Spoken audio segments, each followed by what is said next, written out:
कि हम लोग यहाँ पे बैक्टीरियोफेज को पढ़ने जा रहे हैं। बैक्टीरियोफेज क्या? एक वायरस है जो बैक्टीरिया में इन्फेक्शन कॉज करता है। ये जो टॉपिक है वो मेडिकल के पॉइंट ऑफ व्यू से इंपॉर्टेंट है, एज वेल एज ये हायर क्लासेस में पीएससी वगैरह के क्लासेस में ये पढ़ाया जाता है माइक्रोबायोलॉजी के अंतर्गत। क्लियर? हम लोग इस बैक्टीरियोफेज को पढ़ने जा रहे हैं। इसमें है क्या? तो हम रीडिंग स्टार्ट कर रहे हैं, आप लोग इसको लाइन बाय लाइन पढ़ते रहिए। ठीक है। Viruses which infect bacterial cell, ऐसे वायरस जो बैक्टीरिया कोशिकाओं में संक्रमण उत्पन्न करते हैं उनको हम लोग बैक्टीरियोफेज या बैक्टीरियोफेगस कहते हैं। इसमें लिखा हुआ है bacteria, virus of bacteria is known as bacteriophage. There is hardly any species of bacteria which does not serve as host to one of the more viruses. शायद ही कोई ऐसा बैक्टीरिया होगा, क्लियर, जो जो किसी न किसी वायरस के इन्फेक्शन में ना आता हो। क्लियर? यहाँ बात कर रहे हैं हम लोग बैक्टीरियोफेजेस के बारे में। Bacteriophages was discovered by Frederick William Tod.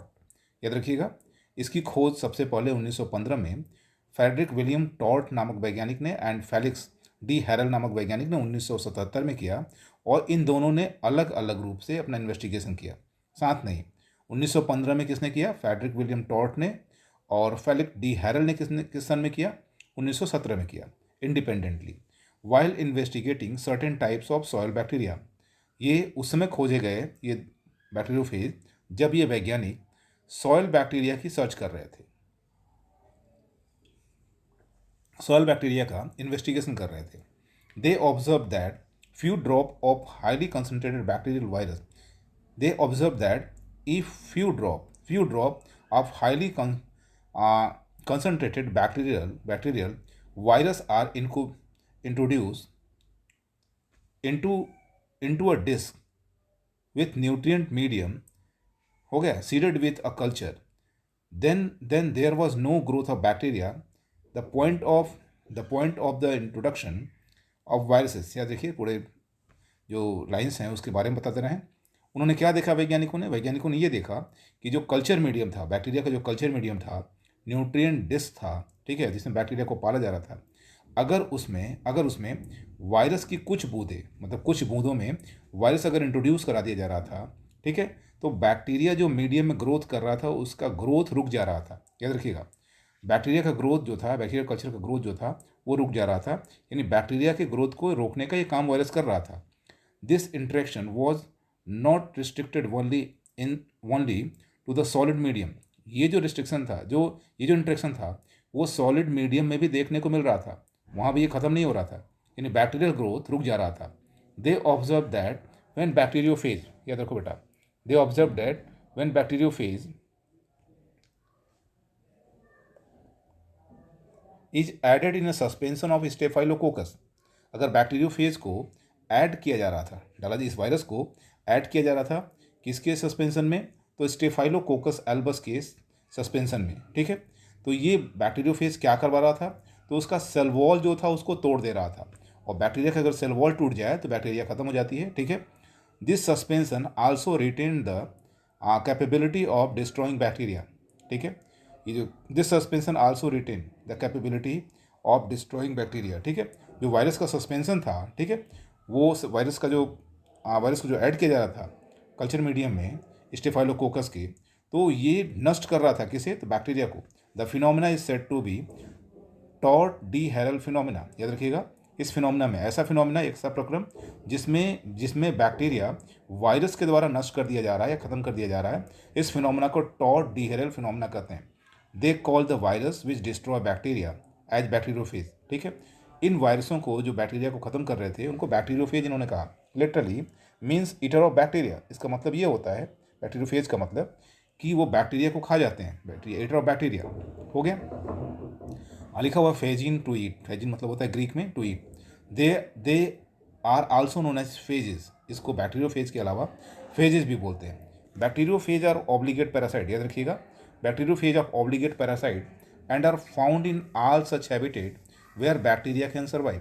Bacteriophage obligate parasite है और वो हर उस जगह पाया जाता है, हर उस वासस्थान पाया जाता है, लोकेलिटी में पाया जाता है जहाँ बैक्टीरिया सर्वाइव कर रहा है।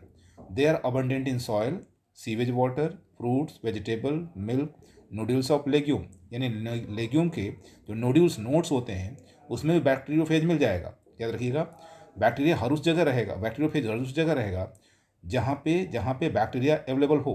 जैसे सॉइल में भी रहेगा, सीवेज वाटर में भी रहेगा, फ्रूट्स में भी रहेगा, वेजिटेबल में रहेगा, मिल्क में रहेगा, नूडल्स में भी रहेगा। आगे, specific phages have also been found in intestine of bird and animals. याद रखिएगा, कुछ स्पेशल फेजेज हैं, बैक्टीरियोफेजेज हैं जो कहाँ मिल जा रहे हैं बेटा, इंटेस्टाइन में मिल जा रहा है। किसके इंटेस्टाइन में मिल जा रहा है, बर्ड्स के इंटेस्टाइन में मिल जा रहा है और एनिमल के इंटेस्टाइन में मिल जा रहा है। In human being phase can be found in intestine content urine, blood, sputum, saliva, पस एंड नोजल एक्सुडेट्स। ठीक है, याद रखिएगा, मनुष्यों में भी बैक्टीरियोफेज आसानी से मिल जाता है। कहाँ का मिल जाता है बेटा, तो इंटेस्टाइनल कंटेंट, जो हमारे आंत है उसमें जो फूड मटेरियल है, आपको पता है कि हमारे आंतों में बैक्टीरिया पाए जाते हैं, तो हमारे इस आंत के इंटेस्टाइन कंटेंट जो है, वो जो पदार्थ है, वहाँ तक बैक्टीरियोफेज की पहुँच है। यूरिन में मिल जाते हैं, ब्लड में बैक्टीरियोफेज मिल जाते हैं, स्पूटम में जो थूक होता है, ठीक है, कफ वाला, उसमें भी बैक्टीरियोफेज मिल जाएंगे क्योंकि उसमें बैक्टीरिया होता है। सलाइवा में, पस में और नोजल, नाक से बने वाले फ्लूइड में भी होता है।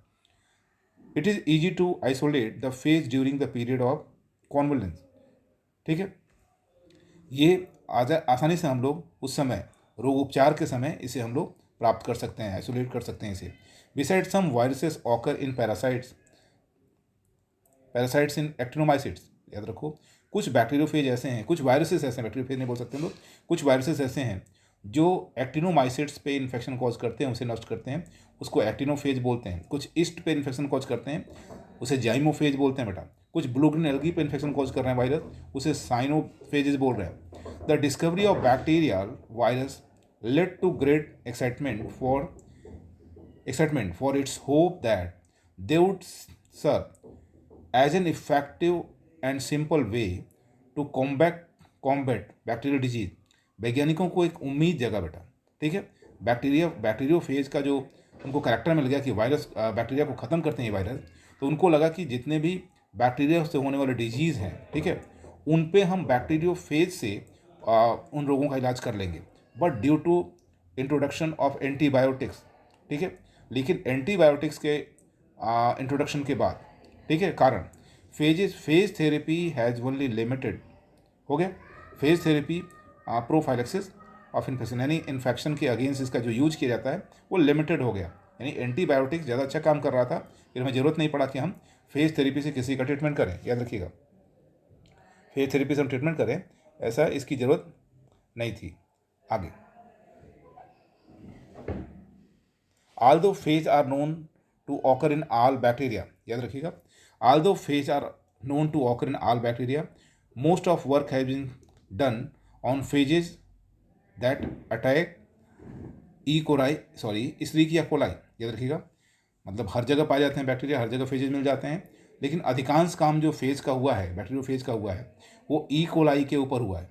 ई कोलाई पे इसका रिसर्च बहुत ज़्यादा हुआ है। याद रखिएगा, टाइप ऑफ बैक्टीरियोफेजेज, बैक्टीरियोफेजेस को अगर हम लोग क्लासीफाई करें उनके स्ट्रक्चर के बेसिस पे, ठीक है, या अन्य संरचनाओं के बेसिस पे, तो इसको हम लोग बांट सकते हैं कुछ ग्रुप में। जैसे यहाँ लिखा हुआ है, first, bacteriophages has been classified into many arbitrary groups. Some of the broad groups are as under, कुछ नीचे दिया जा रहा है ग्रुप, उसमें से एक ग्रुप है बेटा टी फेजेज। याद रखिएगा, ऐसे बैक्टीरियोफेज जिसमें टेल लाइक स्ट्रक्चर होता है, पूंछ की तरह संरचना होता है, उसे लोग टी फेजेज कहते हैं। टी फेजेज के बारे में पढ़ने जा रहे हैं। T1 to T7, यानी टी फेजेज के अंतर्गत T1 से T7, यानी T1, T2, T3, T4, T5, T6, T7, यानी इतने तरह के बैक्टीरियोफेजेज आते हैं। Standing for type T, these phages are characterised by the presence of tail. याद रखिएगा, इन फेजेस के पास, यानी इस तरह के बैक्टीरियोफेजेस के पास टेल होता है, पूंछ होता है। अभी हम जब स्ट्रक्चर पढ़ेंगे तो उसके टेल को या स्ट्रक्चर को हम लोग देख लेंगे। हो गया, are characterised by the presence of tail. याद रखिएगा, they form the largest group of bacteriophage. याद रखिएगा, ये बैक्टीरियोफेज का सबसे बड़ा ग्रुप बनाते हैं, जिसमें T1 से T7 तक के बैक्टीरियोफेज होते हैं। And have been studied more extensively than other group. दूसरे जो ग्रुप हैं बैक्टीरियोफेज के, उनके तुलना में T1 to T7 के ऊपर बहुत ज़्यादा काम हुआ है। They contain double stand DNA। याद रखिएगा, ये जो बैक्टीरियोफेज है ये वायरस है, और वायरस का शरीर जो होता है न्यूक्लियर प्रोटीन का बना होता है, यानी उसके पास प्रोटीन के मॉलिक्यूल होते हैं जो कैप्सिड बनाते हैं, खोल बनाते हैं, और उसके पास न्यूक्लिक एसिड होता है जो उसका जीनोम बनाता है। तो इसके पास जो न्यूक्लिक एसिड होता है वो डबल स्टैंडर्ड डीएनए होता है। T phages have been divided into following 3 sub groups. T phases जो है उनको 3 सब ग्रुप में बेटा बांट सकते हैं। कौन कौन सा सब ग्रुप है? तो पहला सब ग्रुप है टी इवन फेजेज, याद रखिएगा, टी इवन फेजेज यानी T1 से T7 के बीच में जो इवन फेजेज आएंगे, T2, T4, T6, ठीक है, इसे मतलब T even phases, T odd phases, और एक है T5, याद रखना T5 फेज। तो हम लोग टी इवन फेजेज के बारे में पढ़ने जा रहे हैं। These phages are genetically as well as serologically closely related. याद रखिएगा, ये सारे के सारे जो फेजेज हैं वो जेनेटिकली सेम है, ठीक है, सीरोलॉजिकली सेम है, यानी साइटोप्लाज्म के बेसिस पर स्टडी किया जाए जिस होस्ट सेल में ये पाए जा रहे हैं उसके बेसिस पे रिलेटेड है। They have an angular head. इनके हेड को जो पढ़ोगे, देखो बैक्टीरियोफेज में 2 चीज़ होता है, हेड एंड टेल। बैक्टीरियोफेज की स्ट्रक्चर को जो पढ़ोगे तो हेड और टेल मिलेगा। तो इनका जो हेड होता है वो एंगुलर होता है, angular head, and a contractile tail. और इनके पास जो पूंछ होती है वो कॉन्ट्रेक्टाइल होती है, नहीं संकुचनशील होती है, सिकुड़ फैल सकती है। Their multiplication in bacterial cell is dependent on bacterial DNA, independent of bacterial DNA. याद रखिएगा, इनका जो मल्टीप्लिकेशन होता है बैक्टीरियल सेल के अंदर वो बैक्टीरियल डीएनए के ऊपर डिपेंडेंट नहीं होता। The latter is rapidly destroy following infection. याद रखिएगा, इसके बाद इन्फेक्शन के बाद ये बैक्टीरियल सेल को डिस्ट्रॉय कर देता है। हो गया। The DNA of T even phases contain a unique base. याद रखिएगा, अगर हम लोग बात करें टी इवन फेज के डीएनए का तो उसके पास एक स्पेशल यूनिक बेस होता है जो दूसरों के पास नहीं होता। उस बेस को हम लोग बोलते हैं 5 हाइड्रोक्सी मेथिल साइटोसिन। याद रखिएगा, साइटोसिन तो सब लोग जानते हैं, डीएनए में साइटोसिन होता है। यहाँ पे जो है 5 hydroxy methyl cytosine in place of cytosine, cytosine की जगह पे ये मॉलिक्यूल होता है। क्या नाम है, किस में बात कर रहे हैं हम लोग? टी इवन फेज में, यानी T2, T4, T6 में। हो गया। दूसरा जो है बेटा वो है T odd phases. T odd phases में कौन कौन से बैक्टीरियोफेज आ जाएंगे? T1, T3 और T7। T5 नहीं आएगा, इधर रखिएगा। T1, T3 and T7। These phases have different genetic and serological feature. ये जो फेजेज हैं उनके पास जेनेटिक फीचर और सीरोलॉजिकल फीचर जो होता है अलग होता है। They have an angular head. इनका भी हेड जो है एंगुलर है बेटा, याद रखिएगा। इसके ऊपर इवन वाले का भी हेड एंगुलर था, इसका भी हेड एंगुलर है। And short non contractile tail. याद रखिएगा, इसका जो टेल है, पूंछ जो है वो छोटा है और नॉन कॉन्ट्रेक्टाइल है। याद रखिए, क्या बोला इसमें, जो इसका पूंछ है वो नॉन कॉन्ट्रेक्टाइल है और छोटा है। याद रखिए, the DNA of these phases characterised by presence of cytosine. इनके डीएनए में साइटोसिन है। इसके ऊपर आपने इवन फेज पढ़ा है, उसके डीएनए में 5 हाइड्रोक्सी मेथिल साइटोसिन है। याद रखिए। अगला जो है T5 फेजेस, हम बात करें T5 फेजेस का। These phases contain angular head. हो गया, एंगुलर हेड। इसका जो हेड है, क्लियर, वो भी एंगुलर हेड रखता है अपने पास।